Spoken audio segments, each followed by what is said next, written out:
আসসালামু আলাইকুম, কেমন আছেন সবাই? আলহামদুলিল্লাহ, আল্লাহর রহমতে আমরা ভালো আছি সবাই। এই তো আজকে ইফতারিতে ভাজা পোড়া কিছুই করব না,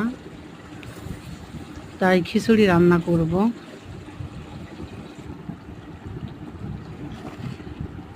দুই তিন প্রকারের ডাউল দিয়ে, মুরগির মাংস দিয়ে একটা খিচুড়ি করব। এটা থাকবে আজকে আমাদের ইফতারির জন্য।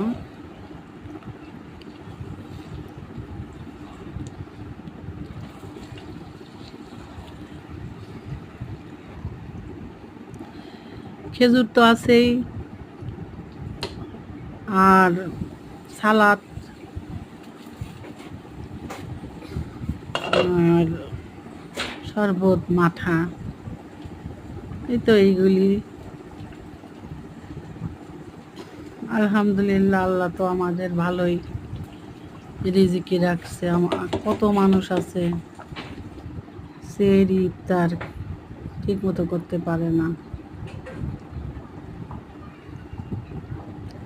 সাধ্য মতো চেষ্টা করি।